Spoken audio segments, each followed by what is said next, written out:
Hi everyone. Today I'm here again for mentoring sessions with Pastor M. And today I'm here for a special set of women. I am so in love with this group of women and everyone that knows me knows. So I'm here with my 7th series again, but this time for the married women. So yes, I'm here for my sisters, the married women, the women who have decided to dedicate their lives to partner with God to make one man's life special.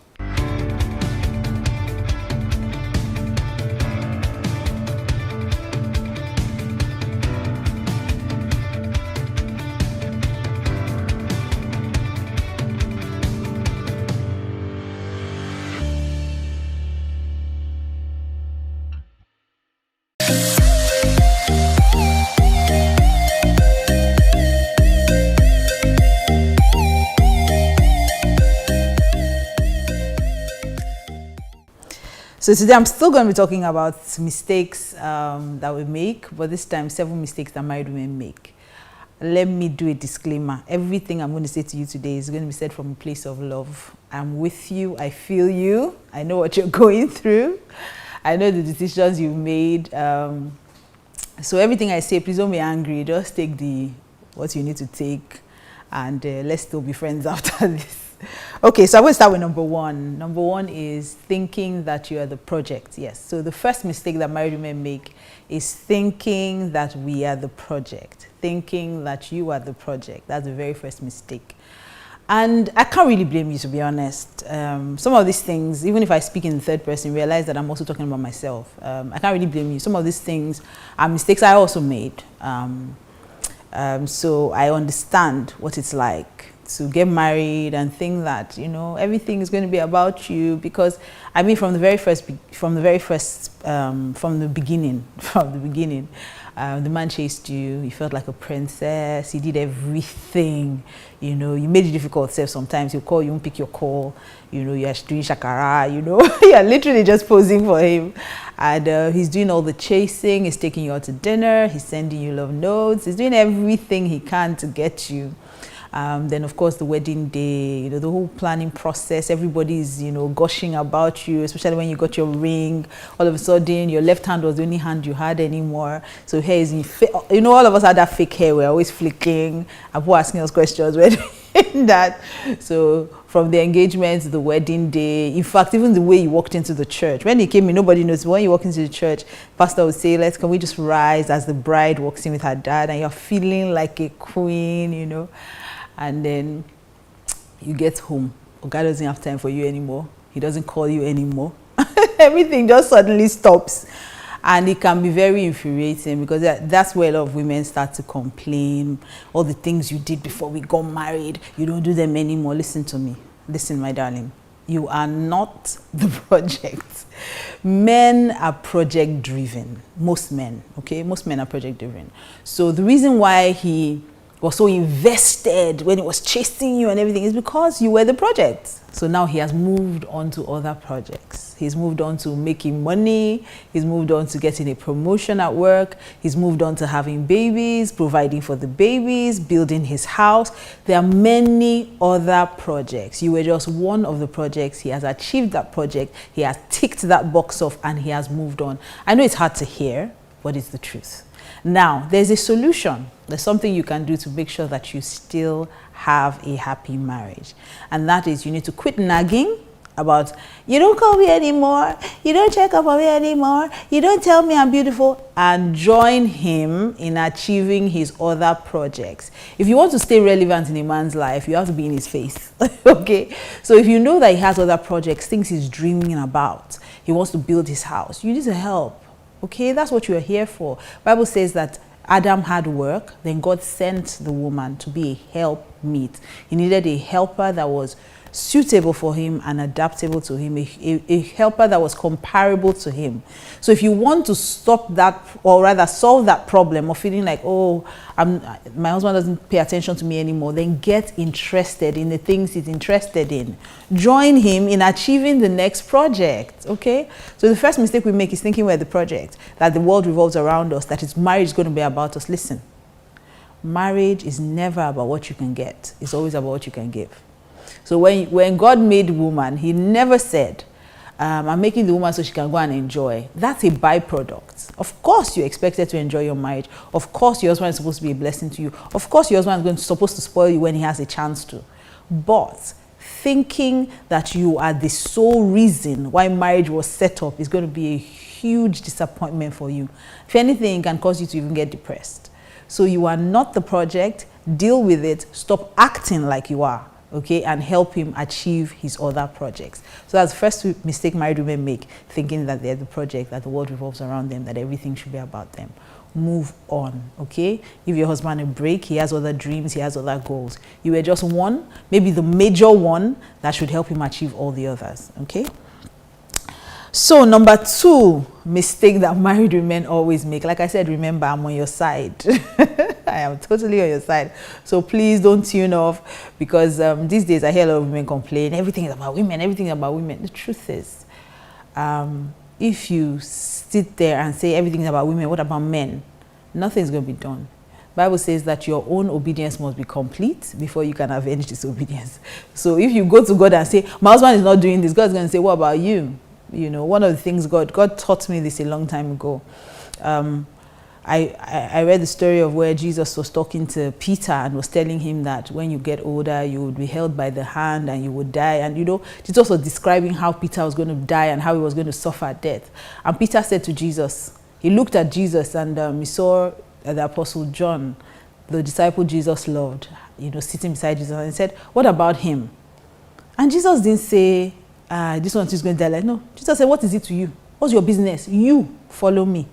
It doesn't matter what he does or what's going to happen to his life. What's important is you. What I'm saying to you. So when you go to God and say, my husband is doing, my husband, God will say, you, have you done your bit? Do your own first, then I would fight for you. Okay? So the second thing, like I said, is supporting the wrong decision. Married women do this a lot. Hey, he's my husband. What am I supposed to do? You are supposed to tell him the truth. That's what you are there for. You should be the voice of reason in your husband's life. Your husband wants to kill somebody, will you follow him? Your husband wants to steal, will you follow him? So let's stop supporting wrong decisions under the guise of submission. All of a sudden, when submission is a good enough excuse or something we can hide under, then we say, oh, I'm submitting. But if you say submit, you fight. Why must women submit? Why must women submit? Stop supporting wrong decisions. I always jokingly tell my friends, I say bad wife is bad. If a man has a bad wife, it is very bad. A woman that cannot tell him the truth. The man wants to go mad, you support all his decisions. He wants to do this, you say it's okay, you are the best. You're not telling him that this thing you do is bad. Stop disrespecting your boss. Stop stealing money from the company. Stop, you're encouraging him. When you are slaving away there, please, it's our turn to be blessed. No, look at the story of Ananias and Sapphira. I totally believe that they could have saved each other's life. If his wife had said to him, this plan that you've come up with, that we should steal the money we promised God, let's not do it too. My hand is not there. If she had said that, she just agreed. Submissive wife. It's the man said, it's our money. How would they know? How would they know if we don't tell them everything that we made? And they sold the property. Peter said, when the property was yours, did anybody force you to give us? So why have you lied against the Holy Spirit? He fell down and died. His wife came in a few minutes later. Did you bring all the money that you were supposed to bring? She said, yes, so. My husband brought everything. They said, I said, listen, the people that went to bury your husband, listen for their footsteps. They're at the door. They will carry you out now. She fell down and died as well. Why? Because you were supporting rubbish. If your husband is doing something wrong, be able to stand up for the truth. I hear a lot of my women say things like, me, I don't want trouble, me, I want peace, so I will not tell him. So you allow him self-destruct. You allow your husband make stupid mistakes because you don't want trouble. That's what you are there for. You are there to trouble his trouble. You are there to make sure that his life turns out good. I always tell women, listen, you determine the legacy your husband lays for your children. If your husband is doing something wrong and you don't speak up, your sons will see it and say it's okay. Your daughters will see it and say it's okay. Your daughters will think that that's how marriage should be. But if you tell him and find a nice way to tell him, your husband comes up with a crazy decision. Let's not give our tithe. Or a crazy decision. I want to plan and steal money from my office. And you say, hey, as far as you don't catch, are you all right? Are you all right? Your job is to support your husband when he's making the right decisions and to correct him when he's not, prayerfully and respectfully correct him when he's not. My husband knows I'm the number one person that will tell him the truth. If he lies, you squeeze his face on tomorrow, I'll just be petting him. Sorry now, so I'll not tell you the truth. You don't want to tell you the truth. Oh yeah, sorry now. Oh yeah, come let me kiss you. Oh yeah, come let me pet you. Oh yeah, sorry now. But I've told him, oh, he knows I have told him the truth. Okay? So many married women do these things. He's disrespectful to his parents, you support him. He's maltreating his younger ones, you support him. One day, you know, they always say it. Like I said to you, I grew up around Proverbs a lot. The cane they used to flog the first wife, they've kept it for the second wife somewhere. So you are thinking that, he's dealing with his family, it's not affecting me. And you're not telling him the truth.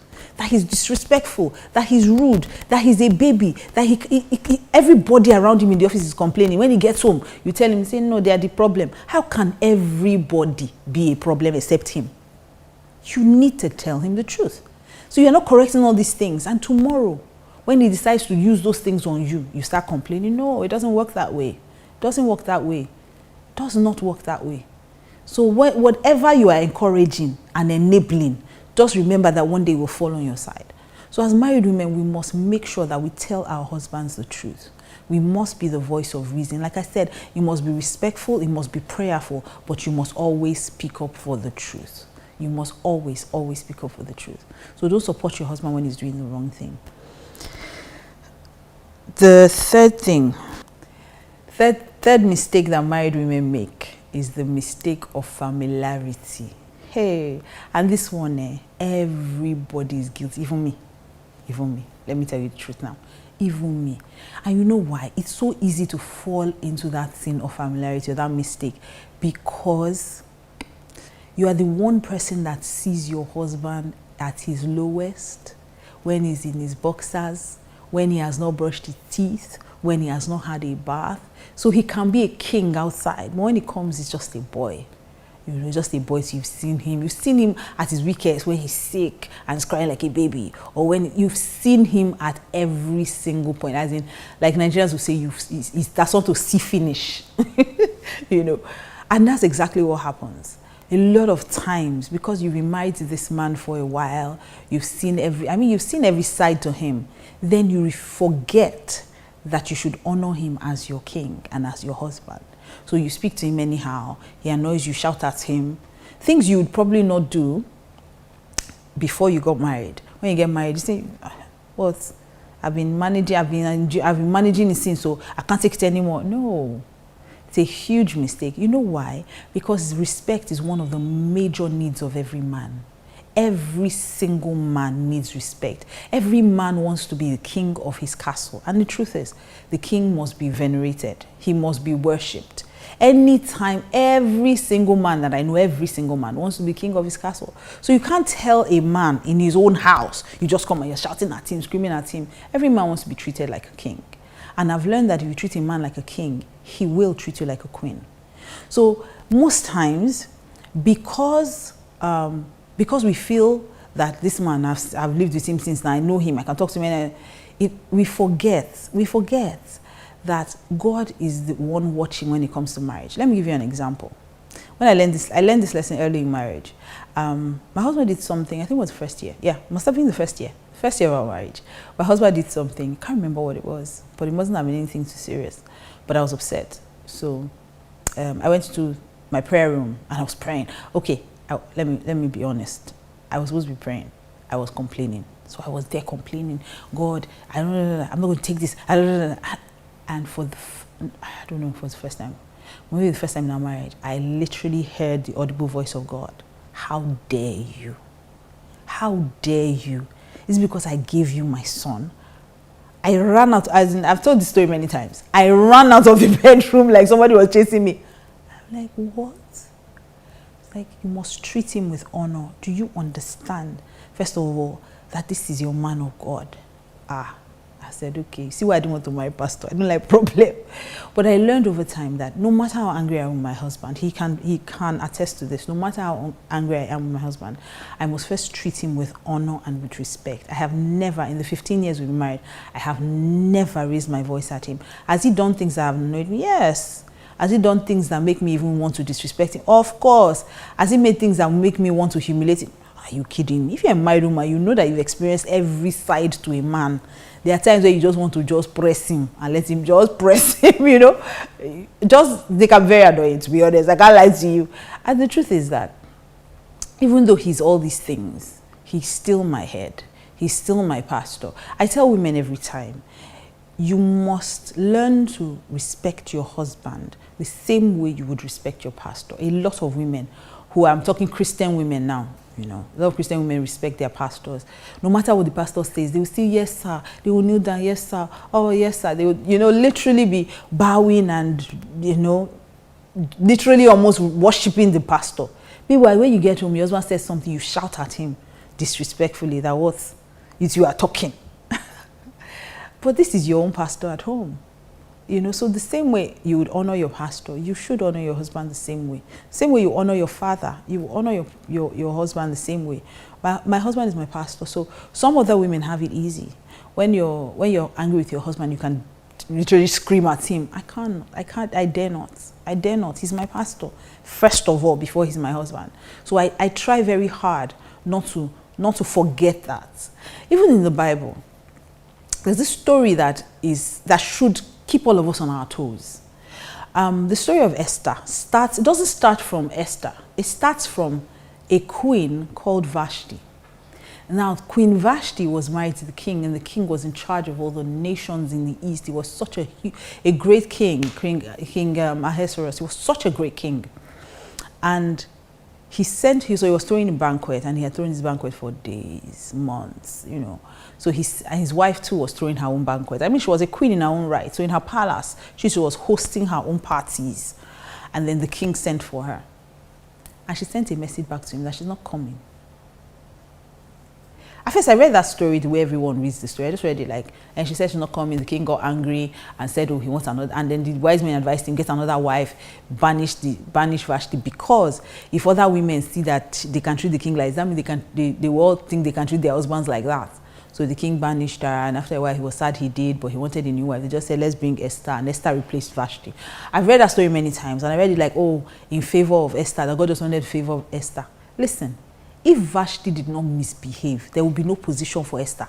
Esther would have married somebody else, and maybe God would have given her someone of honor.